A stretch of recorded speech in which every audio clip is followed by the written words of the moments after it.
Thank you, Larry. Here we go. All right, everybody. Today we're not going to do Parsha. Today we're going to do holiday. The holiday of Purim. And we're not going to do something on the beginning of the holiday. That part of the holiday story has been discussed. So we'll go through it very, very quickly. You see it's there on the screen. Basically, in between the first and second temples, first Beis Hamikdash. By the way, on the side note, if you ever want to read a fascinating, get caught up in a rabbit hole of Jewish history, you can look up, after class, look up the 160 missing years. You familiar with the 160 missing years? I know they're missing. So basically, the archaeologists tell us that this first temple was destroyed, I think, in the 586 BCE or 587. Somebody wanted to know if there's a link to enter the class. No, we're not broadcasting. Or not online. We post it on YouTube afterwards. Come down, we'll give them a shot. Exactly. And but our tradition, which is a book written about 1,000 years ago called the Sefer HaDairos, the book of generations, the book of Jewish history. It's one of the first books of Jewish history, because it's interesting. At that time in Jewish history, there were a lot of Jews were caught up in. They were assimilated in philosophy, and the Jews were going around saying, the Greeks have philosophy, and the Arabs were very big into philosophy then, and we don't have anything. So the rabbis started putting together the Gaonim, Rabbi Sadia Gaon, Rabbi Hai Gaon, and different rabbis. I don't think we know the author of the book Sefer HaDairos. Anyway, so according to Jewish history, the temple, the date of the destruction of the first temple, is different than the date of destruction from archaeologists. Also, there's a problem with archaeological evidence when the Jews exodus from Egypt, and at our number. But anyway, there's nothing to do with tonight's class. But it's a very, very interesting discussion. You guys can look into it.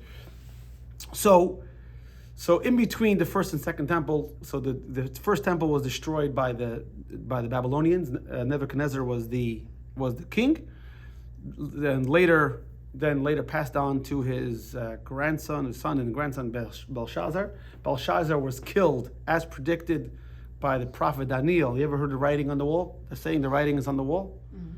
That comes from a story in the book of Daniel. Belshazzar was partying with the temple artifacts, and there was literally writing on the wall. A hand wrote in blood on the wall. So now, if you want to know where Charles Manson did that or something. Sounds right. Yep. So that went off quickly. How about rabbit hole? Exactly. So went and he was killed that night. Either that day or very, very close to that time, the Persians and the Medes, who had made an alliance, attacked the Babylonians, overtook the Babylonian Empire, and they became the dominant force in Eurasia. Now, so there was Cyrus. So Cyrus, I think it was Persian, married the daughter, the princess from Medina or Medea, and that's how they merged the kingdom. Cyrus died. There was another king, and then there's Ahasuerus. Again, you want to go down a rabbit hole. Again, having to do with 165 years, 160 missing years. The archaeological evidence. What's that tablet called? With the No, not the Rosetta Stone. Not the Rosetta Stone. There's something where it lists a bunch of kings. Stele. Huh? It was a stele, I think. Stele. Yeah. So it lists a bunch of Persian kings, and the Talmud only gives like 4. My brother-in-law Itcha knows a lot more about this. I have a book about this that I lent to somebody and never got back. By the way, it's a very nice book if you want to get it before Purim. I think it's called Purim and the Persian Empire. So he takes the story of Purim and he takes archaeological digs and matches everything up. It's pretty interesting. It's like $30-something on Amazon, I think. It used to be. Now with inflation, who knows? But so the Ahasuerus moved the capital from Babylonia to Persia, to the city of Shushan, and in order to cement his kingdom, Ahasuerus marries Belshazzar, the Babylonian king's daughter. So in order to pacify the Babylonian population, and then everyone knows the story. He gets drunk at a party, like that's never happened before, kills his wife, And then it took him 4 years to find a new wife, which is Esther. And then 3 years after that, he promotes Haman to be his prime minister. And Haman immediately goes on his path of anti-Semitism and wants to wipe out all the Jews in one day. Then we have this whole story of Mordechai and Esther by the party. Fine. Fast forward, and then the Jews win. We eat, we celebrate, we dress up, we have a party. Very good. Okay. So today we're not actually going to talk about the whole story. We're going to talk about the last verse of the Megillah. And we're going to start off with this. There's an exercise on page 134. The question for discussion. Whoop, should be there. So the question is, you board a flight, and on the pre-flight safety talk, which no one pays attention to, because now we all have phones. In the old days, before we had phones, you had no choice but to listen to the lady. But now we all have phones. So they said, in case of emergency, put on the mask. Put on your mask instead of others. So the question is, why? Why do we do this? Why do they tell you to put the mask on? Why do they tell the adults to put them on first? It's say, put your mask on before helping others.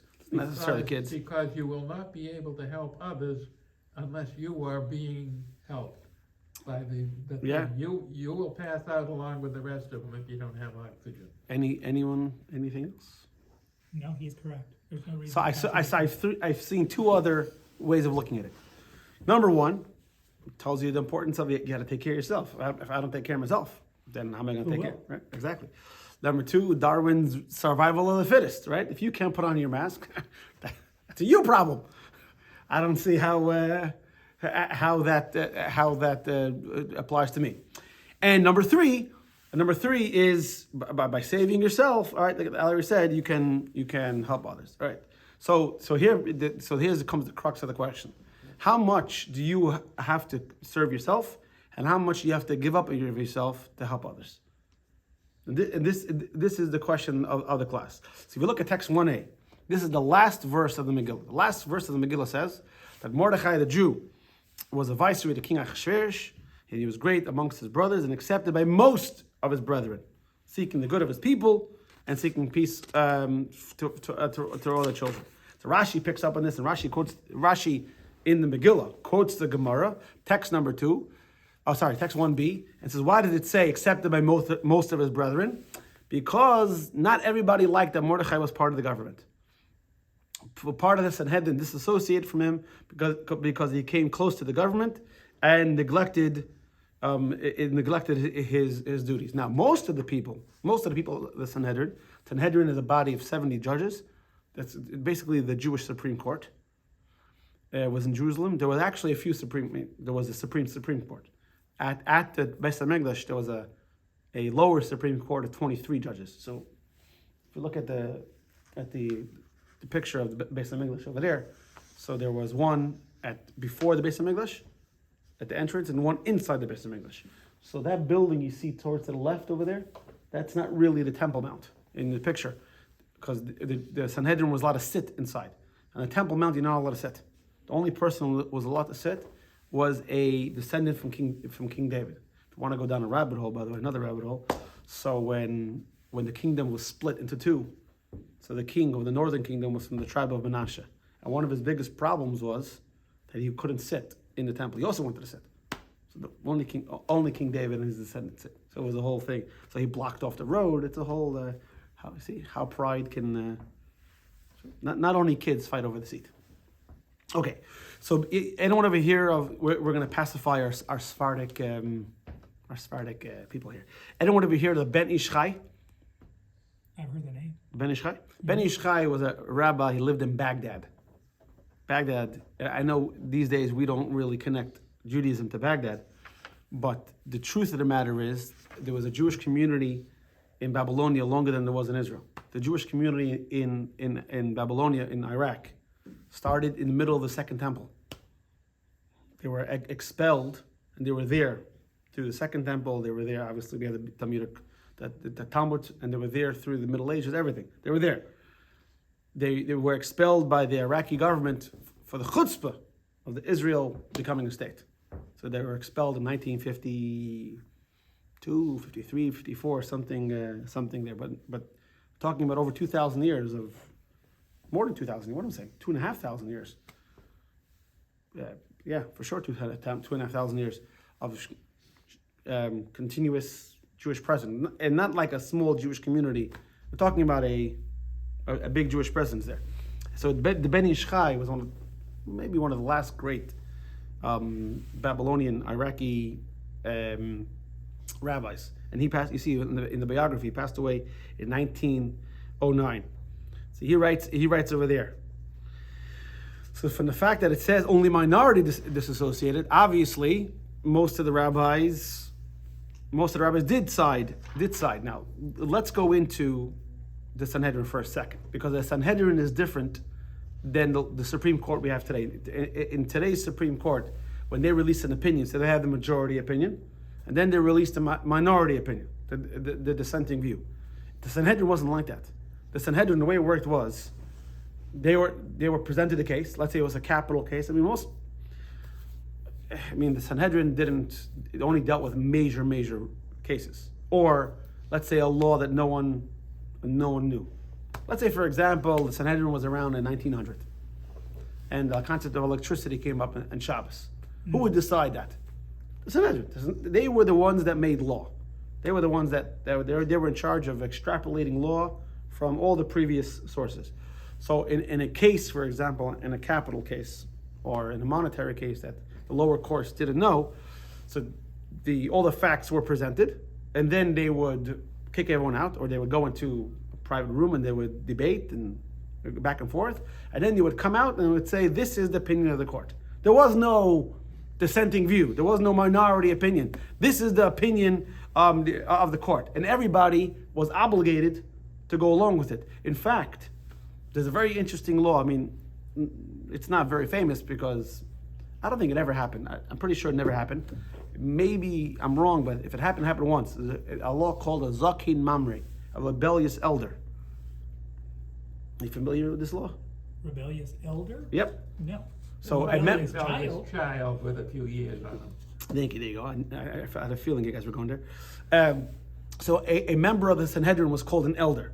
A rebellious elder is a judge who refused to go along with the Sanhedrin's opinion. So if, let's say, Sanhedrin said something was kosher, and then he went back to his town or went back to the people and said, no, they said, but it's really not kosher, or whatever the law is, and they find out, they'd call them back and say, listen here, you better admit in front of everybody that you're wrong and we're right, and this is the law. You can't have that. It's very interesting what they would do to him. Once, twice, open up the book of Deuteronomy. Again, we don't want to go too many rabbit holes. But so the way it works is, you see in text number 3, actually, the Gemara says is that once a law has been passed, a judge is not allowed to say to a litigant, I thought that you were innocent, or I thought that I sided with you. You're not allowed to do that. For anyone in modern politics will know the big scandal when that opinion was leaked from the Supreme Court. It actually undermines the validity of the court. So once the Beis Din, the Sanhedrin, goes and gives its opinion, that's the opinion of everybody. And interestingly enough, by the way, this is not just a question of should I take care of myself or should I take care of other people. A nice theoretical question. So, meaning, as you see the question on the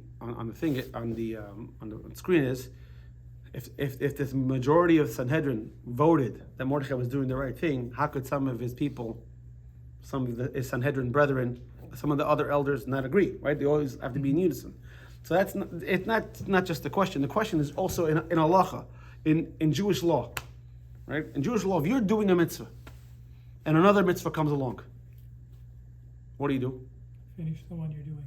So it all depends. See, the answer is always depends. Never give a definitive answer. Always answer, it depends. You'll never be wrong. Yeah, exactly. My usual answer is yes. Is it A or B? Yeah. So it depends. It really depends who you are, what you're doing. So we see text number 4, the Maimonides, the Rambam writes, He says, if someone's learning Torah, and the time comes to read the Shema, and Shema is a time-related mitzvah, you have to stop to say Shema. And you have to say the blessings before and after. The only time you don't do that is if you're on the level of Rabbi Yochanan, who his learning was his entire occupation. But unless you're him, and there have been very few of him, the Gemara says, but everyone else has to stop and say Shema. Now, if one is engaged in public duties, then and the time of Shema comes, they should not pause. Rather, they should complete them and then say Shema after, if there's still time to do so. So it comes out the Avraham ben Moshe de Beton, the Lechem Mishnah. He writes in his book Lechem Mishnah, and he writes, it comes out, it emerges 4b, that the public need is even greater than exclusive Torah study. But when it comes to reciting Shema, even one exclusively dedicated to Torah study must interrupt their studies, whereas when one engaged in community service should not. So on one hand, we have a clear proof that community service is the most important thing. So now, why wouldn't everybody from the Sanhedrin appreciate what Mordechai? You think Mordechai wanted to be in part of the government? The truth is, let's go. I didn't bother to explain this. Why didn't Mordechai stay part of the government, by the way? How come after Haman was killed, and the anti-Semites, right? They killed 75,000 people. It was a crazy fight. I mean, talking about it was over 127 countries. It wasn't in one place, but it was a big war. It wasn't just a fist fight. It was a massive battle. It was a war. So how come after the whole story, Haman was killed and everything else, how come Mordechai hung around the government? Prevent it from happening again.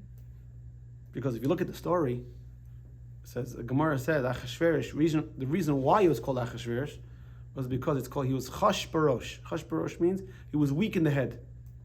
He was easily convinced one way or the other. In the words of the Gemara, he killed his wife because of his friend, and he killed his friend because of his wife.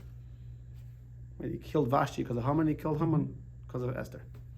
So Mordechai says, today he loves the Jews, but tomorrow, what's going to be? I have to be here just in case. That's why if you look at the story, by the way, Haman rushes to send a decree to kill the Jews, and Mordechai rushes to send a decree to defend the Jews. What if Achashverosh wakes up the next morning and changes his mind? Yeah. So Did that happen? it all depends which way the political wind is blowing, right? So if it was the right thing to do, if working on behalf of the community is so important, how come not all the rabbis agreed? And if it's not so important, how come Mordechai did it? So we see proofs over here that is important. And then the next quote in text number 5, the Gemara says, this Gemara explains the story of when Moshe was picking elders. Very quickly, it's a little bit of a story. Moshe was picking elders to help him service the Jewish people, and he was going to have 6 elders from each tribe. The problem is 70 is not divisible by 12. Mm-hmm. 12 times 6 is 72. That means two tribes are going to have 5 elders.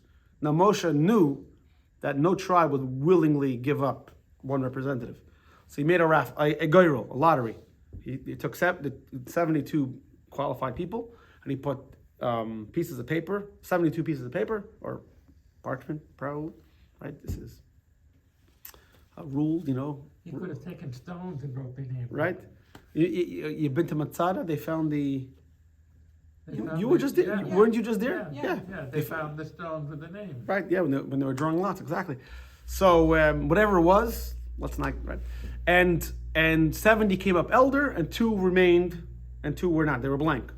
Now, in order to show that they were worthy, all 72 experienced prophecy. So the 70 guys that experienced prophecy and they had a level of prestige, they left. But the 2 guys who named Eldad and Medad, they knew that they didn't want to leave the tabernacle, the Mishkan, because they were experiencing prophecy. And they started saying things that people didn't like. For example, that Moses was going to die in the desert. No one knew that yet. Anyway, so what happens is, so it says, Yeshua, or Moshe's son, run over to Moshe and says, Kloim.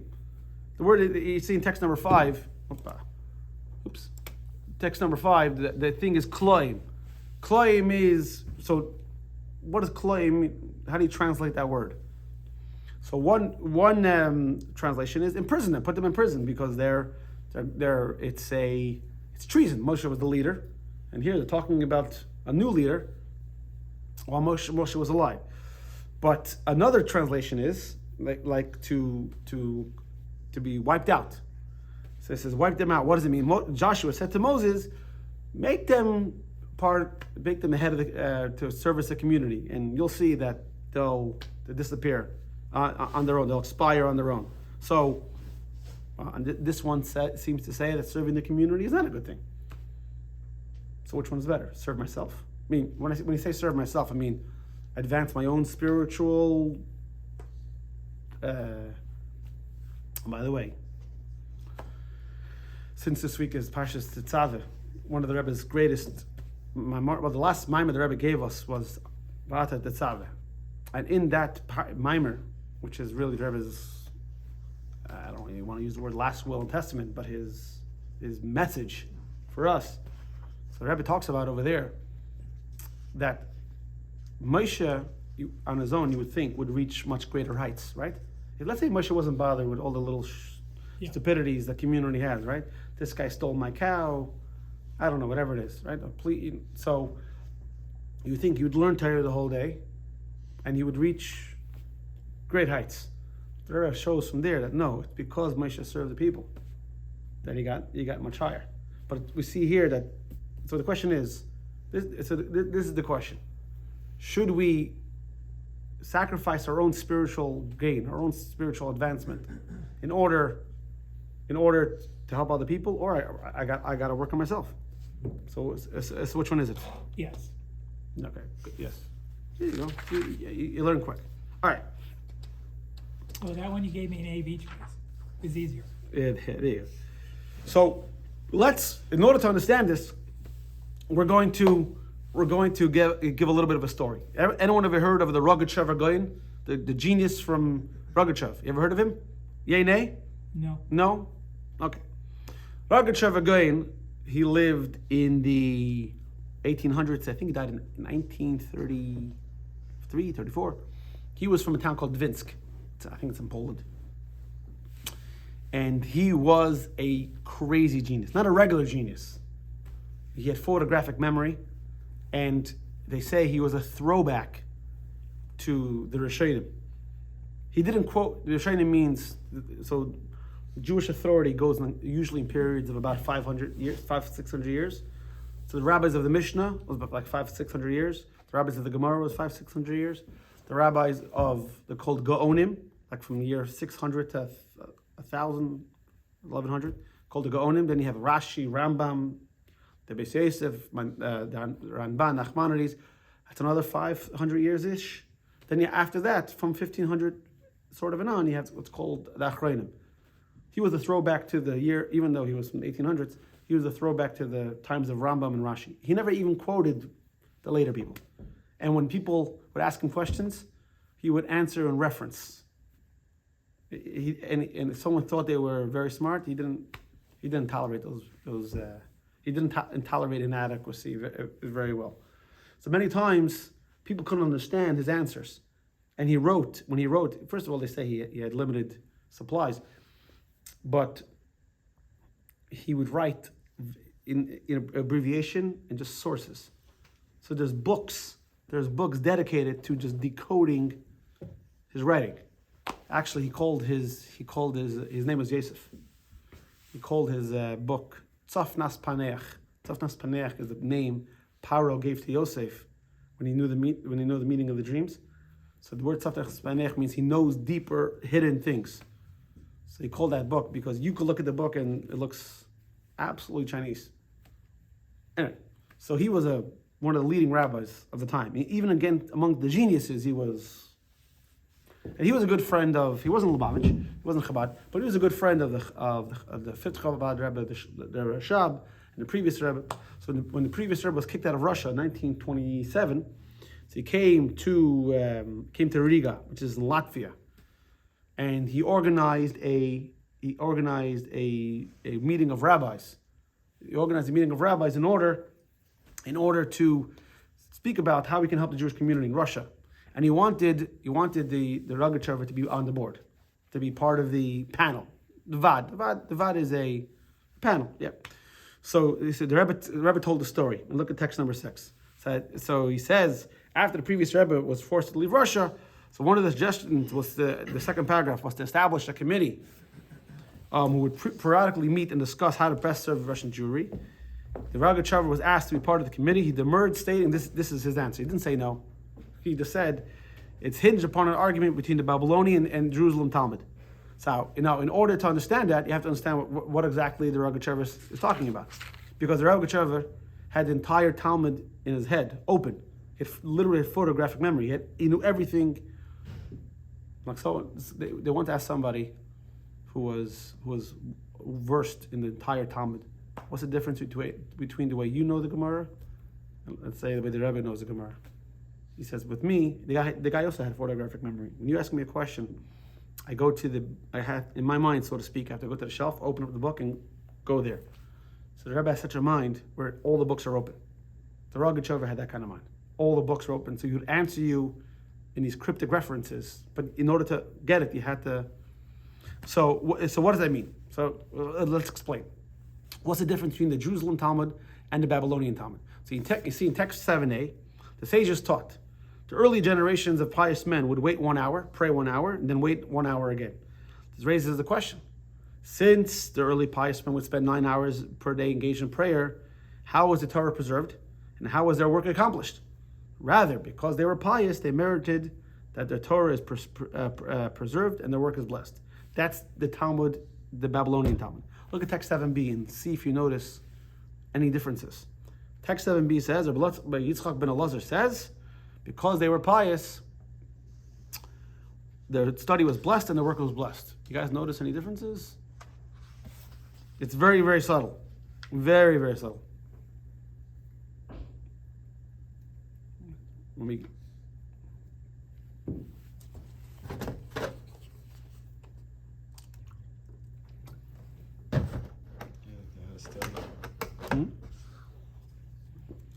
It says that the Torah was preserved and the work was blessed, as opposed to that the study was blessed and the work was blessed. There you go. In text 7a, the last line says preserved. Torah was preserved. It means not really going anywhere, just status quo. The Jerusalem Talmud says it was blessed. It means it was growing. That's a very, very, very big difference. The Rebbe explains in text 8. So he says, the Rebbe explained text 8 that the Rogachover concluded, my participation in this committee will require me to take some time off my usual Torah study. So according to the Jerusalem Talmud, I'll be blessed, I'll grow. But according to the Babylonian Talmud, I'm not going to grow, I just won't forget. Now, when there's an argument between the Babylonian Talmud and the Jerusalem Talmud, who's the halacha like? The Babylonian Talmud. Why? Not necessarily because of this case. Because the Jerusalem Talmud was written 150 years before the Babylonian Talmud was. So we can safely assume that the Babylonian rabbis saw the Jerusalem Talmud. They saw it, they took it into account. So when they decide a law differently, it's because they have more time to digest it and how to apply it. And therefore, the halacha is like the Babylonian Talmud. So he says, but I'm not gonna gain. I'm gonna lose of myself. Now, if you look at the Babylonian Talmud, you see all those books. That's all the black and red books over there. I mean, in English, it's 70 books. In English, it's 70 books. I've learned Gemara. It takes a long time to finish. I mean, if you learn a page a day, it takes you 7 years. Daf Yomi. 7 years to finish. If you do a page a day. Just finished the cycle recently. I think it was last year. They finished the cycle. They do a siyum they do it in the football stadium in New York. That's the American one. Then they do one in Israel. I mean, it's a big deal. It's a dedication, and it's a very big thing. So what's the difference? The Babylonian Talmud is, I think, 2,300 pages. The Jerusalem Talmud is, it wouldn't even take up a whole shelf. You see that set, the blue books over there? That's the size, so to speak, of the Jerusalem Talmud. Very small. And really be smaller if not for all the commentary. So what's the difference between the Babylonian Talmud and the Jerusalem Talmud? The Jerusalem Talmud is case law. Case law. No debate. It's case law. The Babylonian Talmud Guy says something, no, you're wrong, you don't know what you're talking about, and how can you say this when you have this? They go through a whole, the Aramaic word is called shakovataria. They go through a whole back and forth, questions and answers, and finally, after a bunch of pages, finally the answer is, we don't know. No, sometimes it's, we don't know. No, but the idea, but by going through it, you get a lot of knowledge. So this is what we're going to explain now in the next couple texts. Text 9a, the Gemara says, this is the Gemara in Sanhedrin. It says in the prophet, it says in the book of Eicha, Lamentations, he makes me dwell in dark places, and those as those that have long been dead. What does it mean? What's to dwell in dark places? This is the Talmud of Babylonia, which is not as clear. When you're in the dark, you can't just walk out of the room. You gotta navigate. Same thing with the Babylonian Talmud, like that. The Rebbe Rashab writes. It's a long text. 9b. A long text, but the Rebbe Rashab explains the difference between the Babylonian Talmud and the Jerusalem Talmud. And in the Babylonian Talmud, he says the primary objective is intellectual investigation, asking questions, and dealing with darkness. I'm learning Gemara with Mendy. Mendy's in 6th grade, and it's a skill. It's a skill because, for example, you have an argument over here. The Gemara is trying to compare this argument to this argument, and when it applies and when it doesn't apply, and when these guys would argue. I mean, you gotta keep all these different things in your mind. My baby's growing up. Yeah, exactly. Yeah, for sure. By contrast, the Jerusalem Talmud is primarily clear-cut halachic decisions without much investigation. So how does the intellectual investigation work? The initial understanding is questioned from all sides, clouding the further revelation of the truth of the matter, and eventually leads to the greater level of understanding. So similar, by the way, if you ever want to read, learn a work of art, so we have the Chumash, and then we have Rashi's commentary. And for 1,000 years, people just learn Rashi's commentary, and it's very simple. Some people think it's so simple, Rashi didn't have to say it. They don't realize how foundational Rashi is. For a period of 13 years, I think it is, every single Shabbos, the Rebbe would take a Rashi, and he would destroy it. He would destroy the Rashi. What is Rashi doing here? Why did he say it? And if he answered this question, how come he didn't answer the question? He would literally tear it apart. And you're thinking to yourself, this guy doesn't know what he's doing. And then the Rebbe would bring him, but because of this, and because of this, and because of this, all of a sudden the Rebbe would start building it back together. And you're like, oh my God, Rashi is just amazing.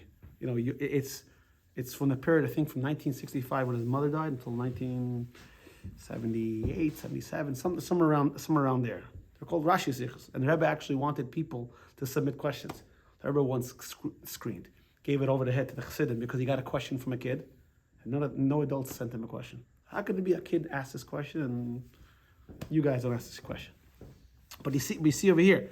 So instead of just giving you the law, Talmud Bavli gives you the law, but then starts destroying it, taking it apart. It doesn't make sense because it doesn't apply here. It doesn't apply there. Penetrating analysis and meditation, and thereby reaches the true understanding of the matter. The Talmud states on the verse, he makes me dwell in the darkness. This is a reference to the Babylonian Talmud. The style of study is associated with abundant investigation and groping in the dark until finally arriving at the light. By contrast, the Jerusalem Talmud is primarily decisive halacha as it passed down through the generations, but without much investigation. In this discipline, there isn't much darkness, so it's easier to arrive at the bright truth without much investigation. The Israeli sages were privy to much light. So now, where you live has an effect on you. Before we understood the environmental impact of, so in Israel is a holy place. A holy place means the access to clarity in Torah. Torah is holiness. So the access to that holy clarity, so to speak, or clarity and holiness is easier. So they didn't have to go through this whole mishkababel. They didn't have to go through this whole roundabout. They got it. They get it. In Babylonia, the word actually, even we have it in today's English. When someone's not talking coherently, what do you say? He's babbling. The word babble means confusion. Right? Going back to the story in Genesis of the Tower of, right? So in order for them to get to the goal, which is the halacha, they had to go through this whole roundabout, but taking things apart. So, but in the diaspora, the light of Torah was integrated in multiple levels of concealment, and so the student must peel them away. This is the advantage of the Jerusalem Talmud over its Babylonian counterpart. And by the way, this is why we can't, a modern day person can't decide law from the Babylonian Talmud.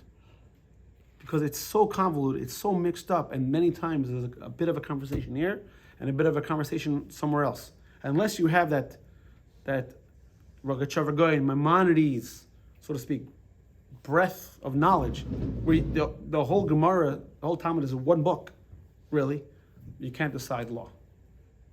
These guys can decide law. You can't, there was, that was really the job of the Gaonim, the period of the Gaonim, from the 600s until, like I said, the 1000, 1100, where people, they had the Talmud, but they didn't know, okay, so what do I do? Right. They have a whole discussion. You didn't know how to apply it. Right? It's almost like, what do you want to do? I don't know. What do you want to do? Okay, so what are we doing? I don't know. Right? So it was, that's the genius, by the way, the genius of a rabbi. That gave rise to lawyers. No, there were always lawyers. In Jewish, there were always lawyers. In Hebrew, it's called a tayin. A tayin is someone who claims on your behalf. There were always lawyers. Because if something is clearly said straight out in the Torah, or something we know is a law passed down from Moses, from Sinai, then you can't argue. But if something has to be learned out, then you have your opinion. The school of Shammai has their opinion, school of Hillel.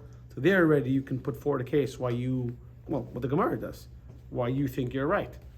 So even till today, people go to court, to a bestin, they hire a lawyer. But not like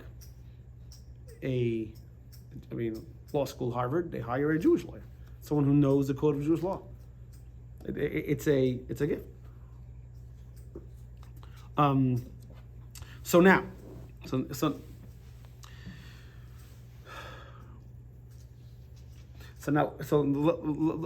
let's apply the Babylonian Talmud, which is all mixed up and fighting back and forth with the Jerusalem Talmud, to the story.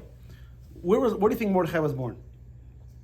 Where was Mordechai born? Mordechai? Mordechai was born in Israel. It says in chapter 2, you haven't been prepared. It says in chapter 2 of the Megillah, were you waiting for me to tell you the story? In chapter 2 of the Megillah, it says that Mordechai was exiled. By the way, on a side note, why did Achashverosh make the party? I know we're bouncing from the end of the Megillah to the beginning. Why did Achashverosh make the party? The Megillah begins that Achashverosh made a 6-month party. Something big had to happen. A 6-month party? Then he made an additional 7-day party. Even Alan can't party that hard. With all your whiskey. But he'd give it his best shot, right? Right. Listen, A for effort. What was the idea of the party? Don't remember. So the Midrash tells us is because the prophet Jeremiah prophesied that there would be 70 years between the first temple and the second temple. There would be 70 years of exile. The problem for them, not for us. The problem for them is that historical events don't happen like this. They happen in stages. So when Nebuchadnezzar came the first time to Israel, he didn't destroy the temple right away. What he did was he exiled the king, and he exiled the leaders of the community. And he basically put in place what's that king called when it's someone, there's a word. Figurehead? No, there's a word when you put a king, like you control it. Not puppet, there's a word for it. I'm sorry. It's on the tip of my tongue, but I can't. So Belshazzar, by the way, who was killed, he made a party. The writing on the wall story, because he thought the 70 years were up. And then Haman came to Achashverosh and said, we have to make a party because the prophet Yirmiyahu was wrong. But Belshazzar also thought he was wrong and he was killed. He said, no, but he made a mistake because he counted from the exile of Yechaniah. But really it had to do later. So basically the exile / destruction happened, I think, in at least 3 stages. The question is, when do you count 70 years from? That was the whole mistake they made. That's why he made the party. But he thought, if the Jewish God can't beat me, I'm the king for eternity. Very dangerous. By the way, Achashverosh dies shortly after the Purim story. All kings think they're going to live forever. The word you're looking for is surrogate? No. No? No, I'll look it up afterwards. So Mordechai was born in Israel.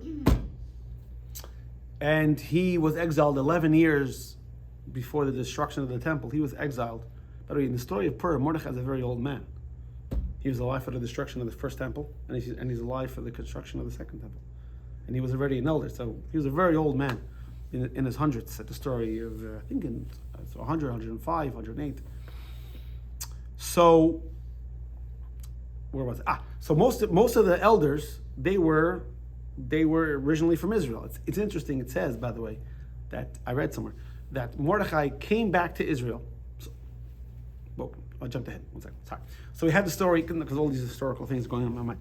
So we had the story of Purim, right? Achashverosh dies, I think, a year or two after the story of Purim.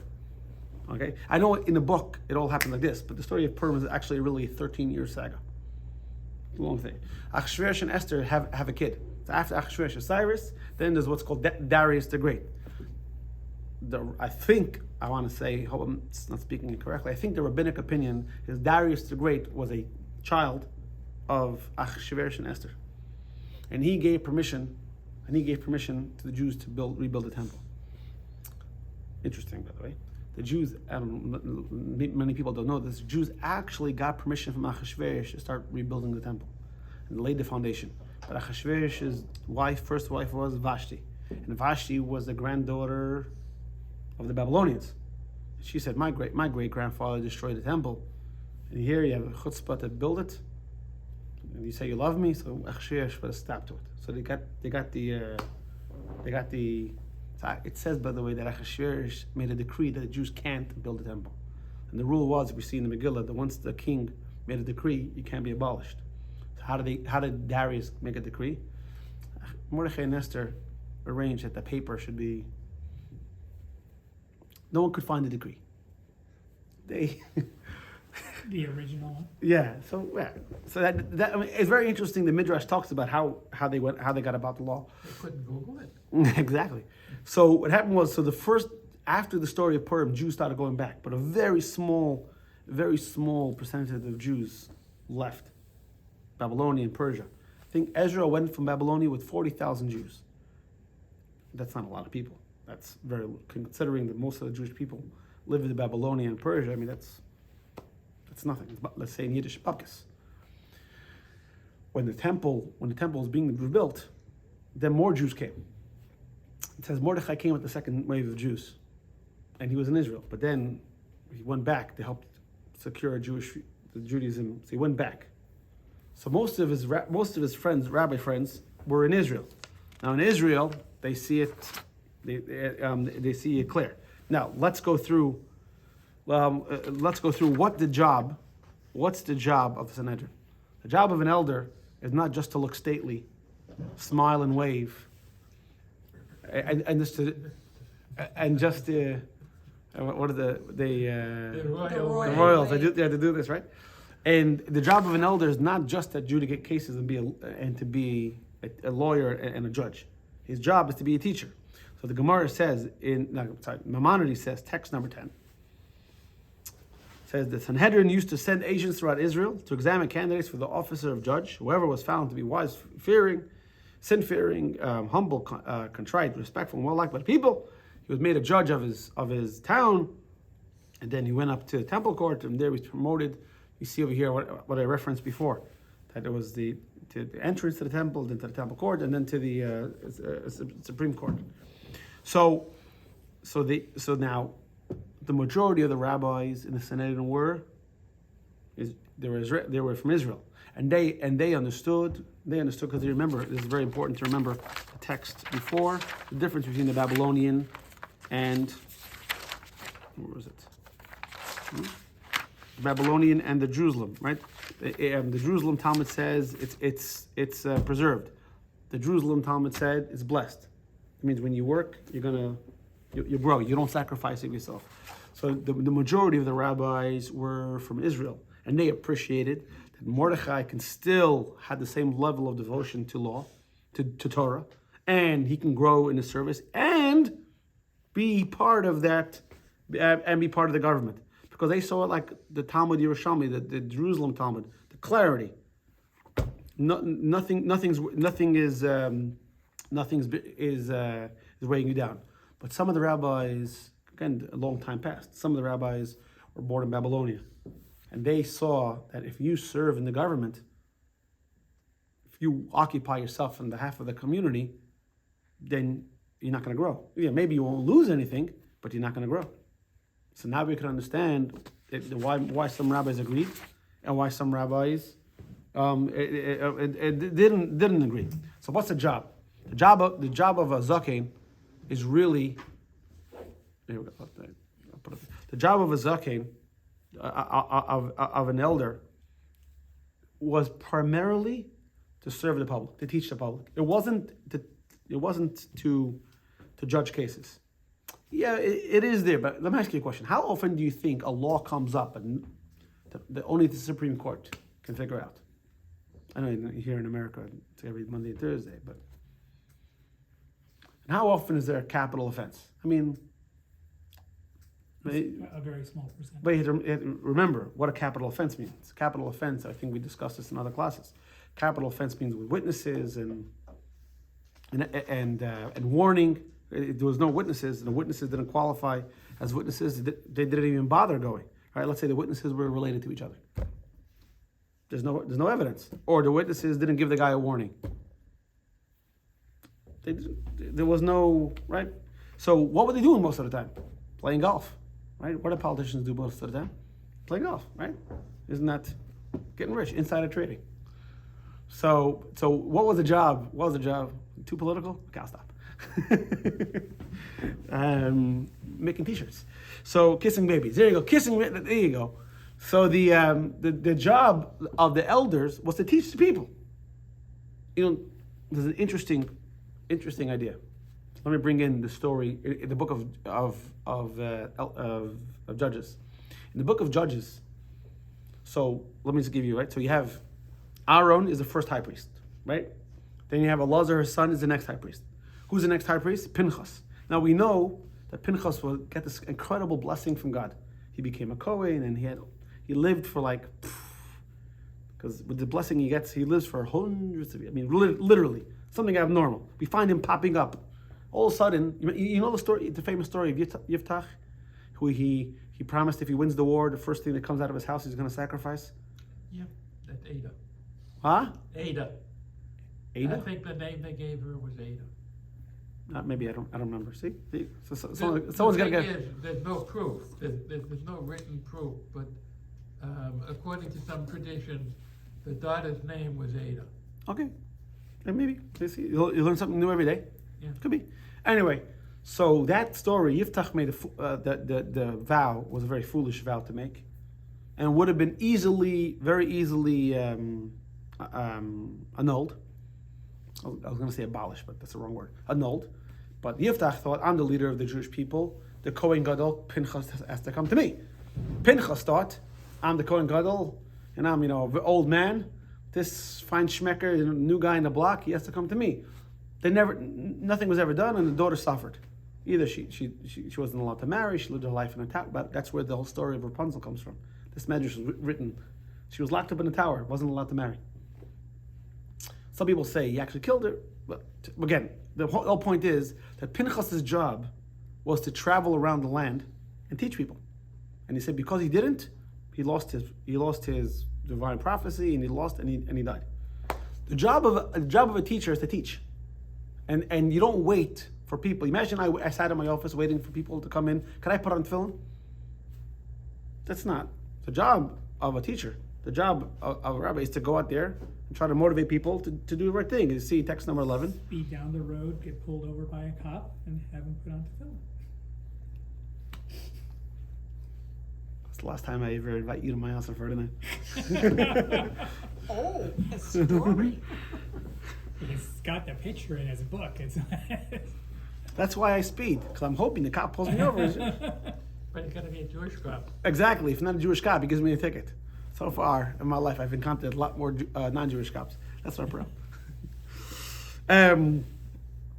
So you see here, the Midrash says that the members of the Sanhedrin appointed by Moses, Yeshua and Pinchas, were supposed to tie belts of iron around their waist, lift their cloak. Meaning, the idea is, the weight of public responsibility, he's supposed to go and teach the people.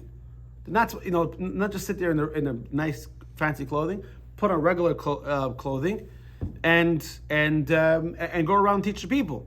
Now, obviously, if they were not in Jerusalem, not by the temple, that would affect their being able to serve as a judge. Right? So, but you see, the Maimonides says cases involving capital punishment. This is text number 12. Cases involving capital punishment are adjudicated only when the temple is standing, and only when the high court holds a session there. So, by the way, because after the second temple was destroyed, also after the first temple was destroyed, the Sanhedrin wasn't abolished. The Sanhedrin was abolished by the Romans. Like I want to say 300 years, no more. No, the Sanhedrin was abolished by the Romans. I think like 200 or 300 years after the destruction of the temple. They still continued to function, but they didn't function in Jerusalem. After the destruction of the second temple, they were banished from Jerusalem. They moved up to Tiberia, or no, Yavna, somewhere else. That's why, by the way, Maimonides, who we quote so often, see text number 12. You know where is he buried? You guys went to Maimonides? Maimonides? Maimonides is buried in Tiberia. Why is he buried in Tiberia? Because we have a tradition that the Sanhedrin was abolished in Tiberia and will reconvene in Tiberia and then go to Jerusalem. So they could all. I don't quite catch the name. Was that Tiberius? Yes. Sorry, Okay. I said it the Hebrew word. You Yes. said it in Hebrew. I just wanted to be sure. I've been to Tiberius. Yes. Okay. So this time when he went to Israel, he went to Tiberias? No. No, No. Okay. it's an artist colony now. Exactly. Everything in Israel is artists. They're all artists. So we see over here a new perspective than what we've had the entire class. We thought before it's either you're serving the community or you're serving yourself. Now with the Midrash and Maimonides, we come to see that serving the community is part of the job of the elder.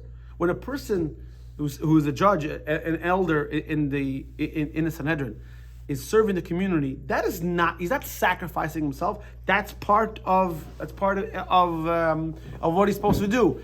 You can say, but if I'm helping people in the community, I'm teaching people Aleph Beis and helping people put on tefillin and teaching people about things, I can't grow myself. So if that's your attitude, then the public need trumps your own. This is what the Rebbe says in text 13a. He says, this is the message of Mordechai's behavior for us, practically speaking. We must all emulate, at least in some minor way, Mordechai's behavior and commit to becoming viceroy to the king and to seek the good of his people and speak peace to all the Jewish people. Though such a commitment will demand sacrifices from many, forcing them to forego perfecting their own personal affairs, the sacrifice is justified by the greater good that comes out of it.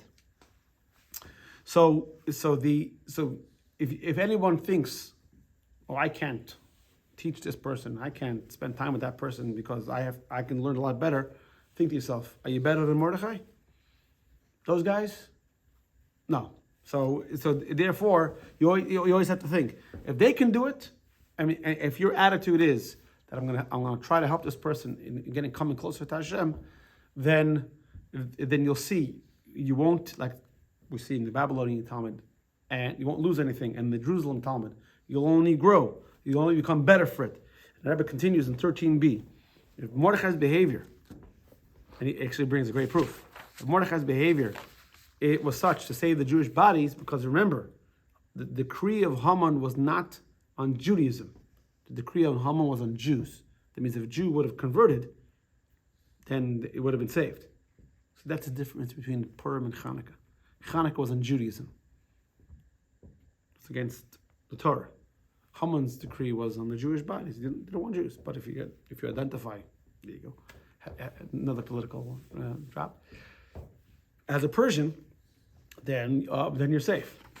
So the Rebbe says, if Mordechai willing to help someone with the physical, how much more so do we have to be willing to sacrifice for someone's spiritual? And I'll end up with a story. I think you guys have heard the story before,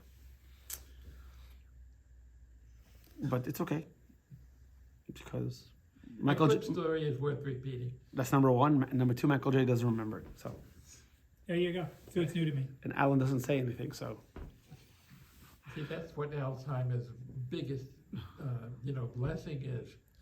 You can keep hearing the same story and enjoying it over and over and You over. meet new people every day. Meet people every day. it's dark humor. So the story is that one Yom Kippur, which we all know is the holiest day of the year, the Alter Rebbe, the founder of Chabad movement, was a tremendous tzaddik. Took off his talus, and he left the shul. No one could understand what happened. It turned out there was a man in the shul whose wife had recently had a baby, very, very recently, and he thought, I'll go to shul for a little bit. And I'll daven, my wife is home with the baby, but his wife was having, unbeknownst to him, they're trying to bash, toxic masculinity. Unbeknownst to him, his wife was having a very hard time. She wasn't feeling well, baby was crying. The Alter Rebbe, being a tzaddik, and being what's called a general soul, sensed that. So he took off his talus, he actually went to the house, he picked up an axe on Yom Kippur. You're not allowed to carry, you're not allowed to chop wood, you're not allowed to do any of this. Everything I'm about to say, you're not allowed to do in Yom Kippur. He went in, the woman was in bed, and she was, who is that? He said, don't worry about who it is. He took an axe, and went to the forest, he chopped wood, and he lit a fire, and he cooked, he made soup. Then he came back to shul. On Yom Kippur. So you might think to yourself, Alter Rebbe was a Rebbe of hundreds and thousands of people. He could have turned to one of his guys and said, no, there's a lady over there, I want you. They would have gladly gone. And not only that you can say that if Alter Rebbe's davening prayer and this guy's davening is the same. Could you imagine, we pray, we hardly know it's flying. When a Rebbe davens, there it's Kabbalistic, their prayer is a totally different level. So imagine that the Alter Rebbe sacrificed, put aside his Yom Kippur prayer, the holiest prayer for the holiest day, to do something anyone else can do. But that's the lesson. The lesson is when you help another person, you're not sacrificing yourself. You're actually growing. That's the idea. And God has created us this way. Whenever we indulge in our own feeling gratification, we don't feel better, we feel miserable. Whenever we help another person, although we're thinking, I'm giving of myself, I'm going to have less, we feel we have more. This is the story of Mordechai. This is the story of Purim. That's why the biggest mitzvah of Purim is, Alan, don't shout out once. So we have 4 mitzvahs of Purim. Reading the Megillah. Drinking is not a mitzvah, Michael J. No, that's this. Yeah. Giving a gift. So we have reading the Megillah, we have having a meal, we have sending food and giving money to the poor so they can enjoy Purim. The biggest mitzvah is number 4. And Shulchan Aruch says, better have a small meal, give less gifts, in order that the poor, they may think, I'm going to sacrifice, I'm not going to celebrate to my utmost. You're missing it. You're missing the idea. God wants us to see the humanity and the godliness in the other person and help them. Any questions? All right, guys. Thank you so much. Thank you.